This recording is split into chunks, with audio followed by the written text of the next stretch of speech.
PTI के party इख्तिलाफात की हंडिया बीच चौराहे पर फूट गई। उमर अयूब ने पार्टी सेक्रेटरी जनरल के ओहदे से इस्तीफा दे दिया। बानी पीटीआई के नाम खत अपने सोशल मीडिया अकाउंट पर भी जारी कर दिया। खत में लिखा कि कायदे हिज़्ब इख्तिलाफ के ओहदे के साथ पार्टी ओहदे से इंसाफ नहीं कर सकते थे। जुमेरात को अदालत में इद्दत केस में दरख्वास्त मुस्तरद करने के बाद कारकुनों ने उमर अयूब समेत क़यादत पर गुस्से का इजहार किया था। जियो न्यूज़ के नुमाइंदे हैदर शराजी ने बुध को 21 से ज़ायद MNAs का ग्रुप बनने की भी खबर दी थी। उमर अयूब ने बताया कि उन्होंने इस्तीफ़ा 22 जून को दिया था। बानी पीटीआई ने उनका इस्तीफ़ा कबूल कर लिया है, जिस पर वो उनके शुक्रगुजार हैं।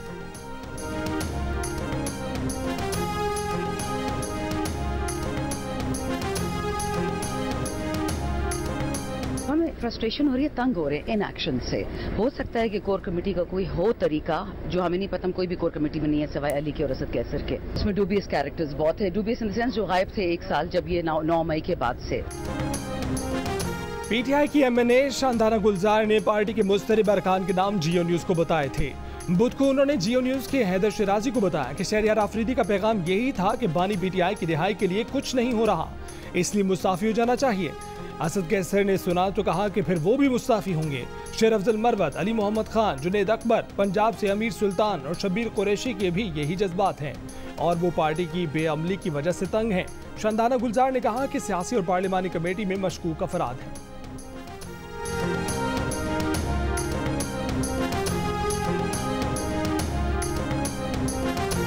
इद्दत केस में इमरान खान और बुशरा बीबी की सजा बरकरार, सजा मअतली की दरखास्त से मुस्तरद।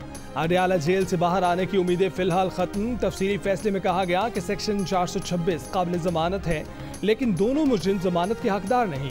ठोस शवाहिद के बगैर मुजरिम की सजा मअतल नहीं की जा सकती। सजा मअतली की दरखास्त में मुजरिम को मासूम तस्वुर नहीं किया जा सकता। फैसले में मुतअद्दिद फ्रॉड, शादियों से मुतालिक अदालती फैसलों का हवाला दिया गया। अदालत के मुताबिक जिन फैसलों के हवाले दिए गए उनमें से किसी भी मुजरिम की सजा मअतल नहीं हुई। फैसला एडिशनल सेशन जज अफजल मजोका ने सुनाया। डिस्ट्रिक्ट एंड सेशन कोर्ट्स ने बानी पीटीआई और बुशरा बीबी की दरखास्तों पर 25 जून को फैसला महफूज किया था। ट्रायल कोर्ट ने 3 फरवरी को बानी पीटीआई और बुशरा बीबी को 7 साल की कैद की सजा सुनाई थी।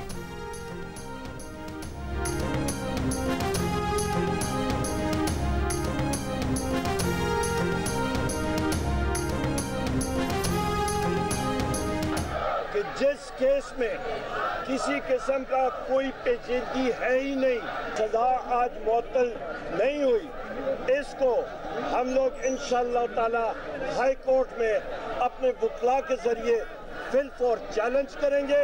प्रोसिक्यूटर जो हुकूमत उनको इंस्ट्रक्शन दे कि जी आपने नहीं प्रोसिक्यूट करना, केस खत्म। और ये ऐसे केसेस हैं जिनका ना सारे ना पैरे, सारे के सारे फिक्टिशियस केसेस हैं, 2 मिनट में खत्म हो। तहरीक इंसाफ का दरखास्त से मुस्तरद करने का फैसला हाई कोर्ट में चैलेंज करने का ऐलान। अपोजिशन लीडर उमर अयूब ने कहा कि असीरों की रिहाई तक हुकूमत से बात नहीं होगी। बानी पीटीआई की रिहाई की तहरीक चलाएंगे, मुजाहरे करेंगे। जियो न्यूज़ से गुफ्तगू में उमर अयूब ने कहा कि हुकूमत से मुज़ाकरात एक सूरत में होंगे कि हुकूमत पीटीआई के खिलाफ केसेस में खुद प्रोसिक्यूटर से कहे कि केस नहीं चलाना, केसेस खुद ब खुद खत्म हो जाएंगे।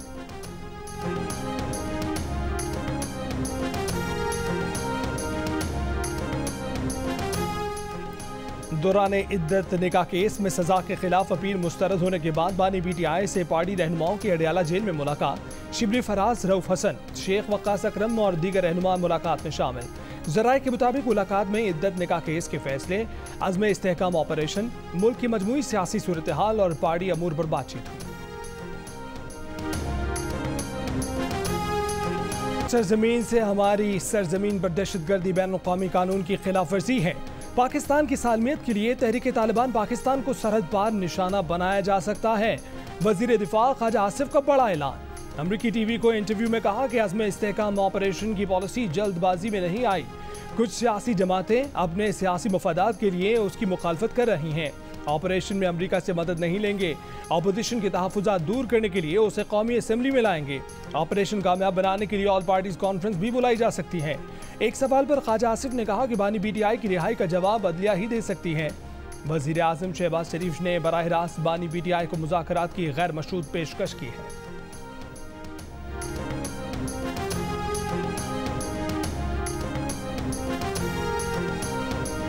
नुमाइंदगान की करारदाद के जवाब में पार्लियामान में करारदाद लाने का ऐलान। इसहाक डार ने कौमी असम्बली से खिताब में कहा कि ये कोई तुक नहीं है, दो तरफा ताल्लुकात एहतराम की बुनियाद पर होने चाहिए। हुकूमती करारदाद का मुसवदा तैयार है, जल्द अपोजिशन से शेयर करेंगे। ऐवान नुमाइंदगान की इस करारदाद के खिलाफ इत्तेहाद का मुजाहरा करना चाहिए। हम भी दूसरे मुल्कों की 50 चीज़ों पर तनकीद कर सकते हैं, मगर तहम्मुल का मुजाहरा कर रहे हैं। अमरीकी ऐवान नुमाइंदगान ने गुज़श्ता रोज़ 8 फरवरी के इलेक्शन में मुदाखलत और बेज़ाब्तियों के दावों की आज़ादाना और गैर जानिबदाराना तहकीकात का मुतालबा किया था। नॉन बाइंडिंग करारदाद 7 के मुकाबले में 368 वोटों से मंजूर की थी।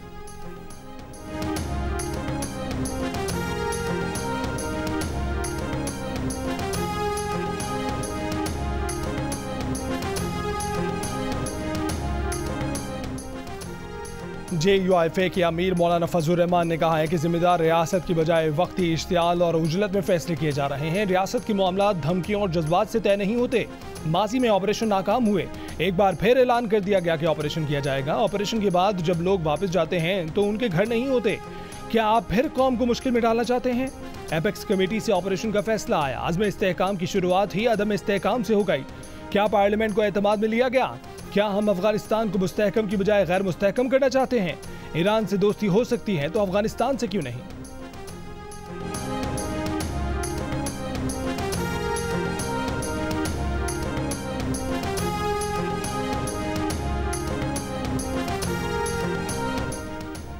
PTI को जमाती इंतखाबात ना कराने की सजा मिली। चीफ जस्टिस के रिमार्क्स। कहा कि अगर कोई सुप्रीम कोर्ट के 13 जनवरी के फैसले की गलत तशरीह करे तो उसका इलाज हमारे पास नहीं है। इलेक्शन कमीशन ने बड़ी आसानी से कह दिया कि अगर इंतखाबी निशान नहीं मिला तो उम्मीदवार को आज़ाद डिक्लेयर कर दें। मखसूस नशिस्तों के केस में इलेक्शन कमीशन के वकील से कहा कि निशान से कंफ्यूज ना करें, आज़ाद उम्मीदवारों को हम तहरीक इंसाफ के उम्मीदवार क्यों ना तस्वुर करें। इलेक्शन कमीशन के वकील ने कहा कि अगर डिक्लेरेशन और सियासी वाबस्तगी दोनों एक ही ना हो तो वो आज़ाद उम्मीदवार तस्वुर होता है। चीफ जस्टिस ने कहा कि सर्टिफिकेट में तजाद नहीं, इलेक्शन कमीशन उम्मीदवार की हैसियत में तब्दील कर रहा है। जिस पार्टी के सर्टिफिकेट लाया जा रहा है उसी पार्टी का उम्मीदवार तस्वुर क्यों नहीं किया जा रहा। वकील ने कहा कि इलेक्शन कमीशन से जो आखिरी दरखास्त हो उसके साथ जाना होता है। चीफ जस्टिस ने पूछा कि क्या आप किसी को इंतखाबात से बाहर कर सकते हैं। वकील ने जवाब दिया, आरओज के लिए सबसे आसान रास्ता था कि ऐसे उम्मीदवारों को आज़ाद जाहिर किया जाए। जस्टिस अतर मिनुल्लाह ने कहा कि इलेक्शन कमीशन ने सुप्रीम कोर्ट के फैसले की गलत तशरीह करके मेजर पार्टी को इलेक्शन से निकाल दिया। मजीद समाअत पीर तक मुलतवी।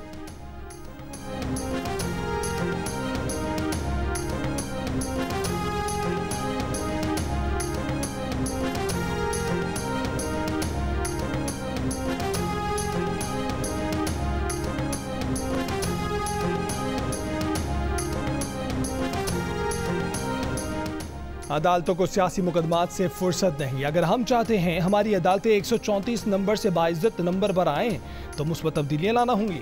वफाकी वज़ीर कानून आज़म नज़ीर तारड़ का कौमी कमीशन बराए वक़ार निस्वा कॉन्फ्रेंस से खिताब। कहा कि सुप्रीम कोर्ट ने ख़वातीन को विरासत में हक देने से मुतल्लिक अहम फैसले किए हैं। माशरे में आज भी ख़वातीन पर तशद्दुद हो रहा है।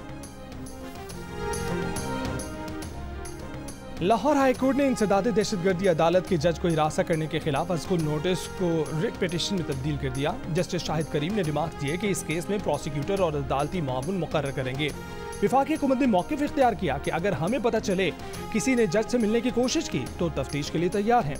जस्टिस शाहिद करीम ने रिमार्क दिए कि अदालत हिदायत जारी करेगी ISI और IB से मुतल्लिक वज़ीर आज़म जिम्मेदारी उठाएं। इसके बाद भी कुछ हुआ तो बराह रास्त वज़ीर आज़म से पूछेंगे। वज़ीर आज़म को जिम्मेदारी लेना होगी। IB और ISI वज़ीर आज़म के मातहत हैं। IG पंजाब को हिदायत की जाएगी कि आइंदा रास्ते बंद करने पर जज से मुशावरत के बाद कदम उठाया जाए।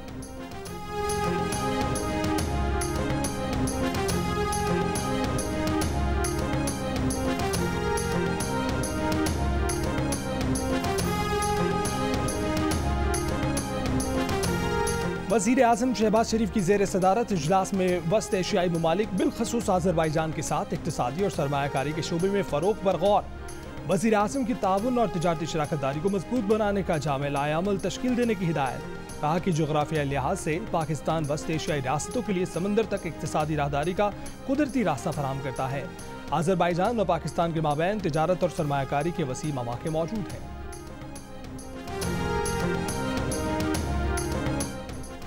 वज़ीर आला पंजाब मरीम नवाज ने कहा है कि आवाम का पैसा अवाम की अमानत है, पूरी दयानतदारी से आवाम पर ही खर्च होना चाहिए। वज़ीर आला ने तरक्याती मंसूबों के लिए तमाम PC1 15 जुलाई तक जमा कराने की हिदायत कर दी। नए बजट पर अमल दरामद की वाज़ेह अहदाफ भी तय कर दिए। कहा कि आवाम को महसूस होना चाहिए कि उनकी जिंदगी में आसानी आ रही है।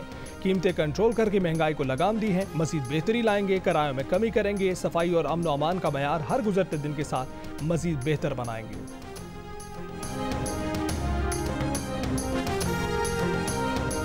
खैबर पख्तूनख्वा हुकूमत का 9 मई के वाक़यात की तहकीकात के लिए जुडिशल कमीशन के क़याम का फैसला। वज़ीर कानून खैबर पख्तूनख्वा आफ्ताब आलम का कहना है कि 9 मई के वाक़यात की तहकीकात के लिए जुडिशल कमीशन के क़याम का फैसला किया है। 9 मई के वाक़यात से मुताल्लिक़ असम्बली से मंजूर करारदाद की काबीना से मंजूरी ली जाएगी।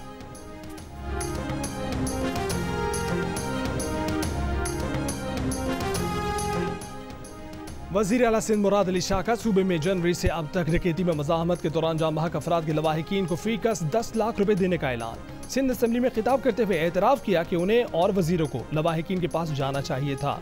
आइंदा माली साल सिंध में पंजाब से ज़्यादा तरक्याती काम का भी ऐलान। कहा कि पंजाब का बजट हमसे दुगना है, इसके बावजूद उनका तरक्याती बजट 842 अरब रुपए है।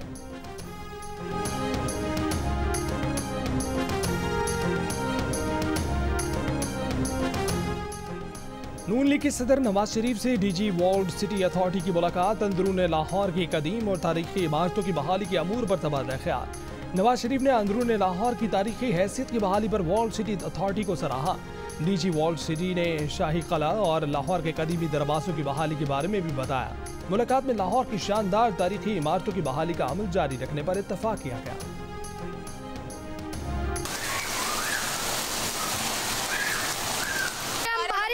नीचे से अब जितना निकल रहा पानी इतना गर्म हो गया, पानी भी गर्म चल रहा है। क्या क्या दुआ कर रहे हो कि अल्लाह मियां और बारिश दे, और बारिश दे, और बारिश दे, अल्लाह ताला और बारिश दे, खत्म हो ऐसी बारिश दे आगे पीछे कुछ दिखे ही नहीं। एक में वो लाइट वाले इतने घंटे दे रहे हैं, सुबह 6 बजे से बंद कर रहे हैं, जो 12 बजे खोल रहे हैं 12 बजे से बंद कर रहे हैं, तो फिर लाइट वाले इतने परेशान कर रहे हैं।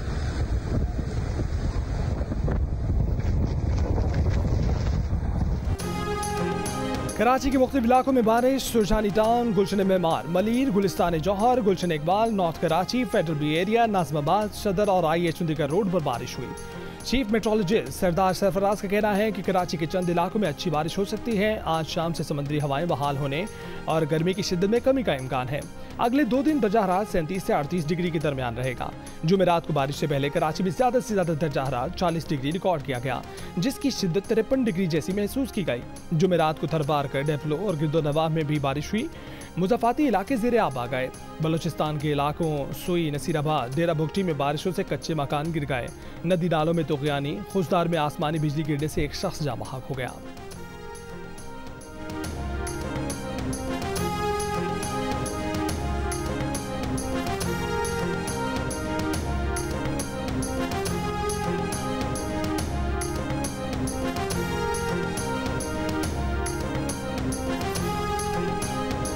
शहरों में शदीद गर्मी में तवील लोड शेडिंग, बिजली की एलानी और गैर एलानी बंदे से शहरी बिलबिला उठे।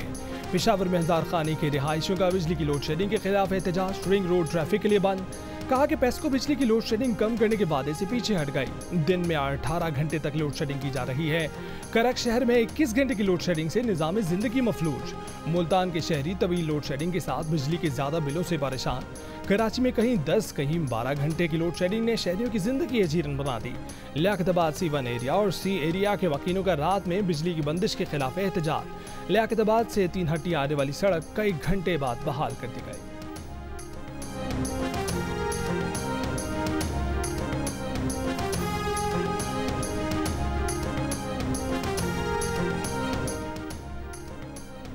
कराची में हीट वेव के दौरान लोड शेडिंग से हलाकतों की इंक्वायरी की जा रही है। चेयरमैन नेपरा का कि इलेक्ट्रिक के मल्टी ईयर टैरिफ में इजाफे की समाअत के दौरान सारिफ को जवाब। कहा कि नेपरा की एक टीम पहले से ही शहर में मौजूद है, इंक्वायरी कर रही है कि इलेक्ट्रिक ने 7 साला मल्टी ईयर टैरिफ की मद में 10 रुपये 69 पैसे फी यूनिट इजाफे की दरख्वास्त की है।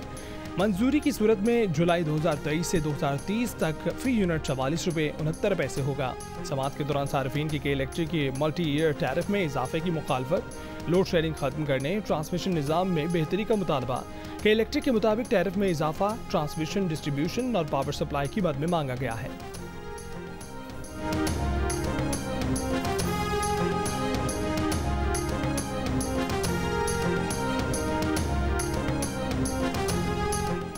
हीट वेव के दौरान गैलेक्ट्रिक को कराची में लोड शेडिंग से रोका जाए। जमात इस्लामी ने सिंध हाई कोर्ट में दरखास्त दायर कर दी। वजारत तवानाई, नेपरा और गैलेक्ट्रिक फरीक दरखास्त में मौक़िफ़ इख्तियार किया गया कि शहर में दर्जा हरारत 40 डिग्री से ज़ायद है। हीट वेव की वजह से सैकड़ों शहरी रोजाना अस्पताल लाए जा रहे हैं। गैलेक्ट्रिक औसतन रोजाना 16 घंटे की लोड शेडिंग कर रही है।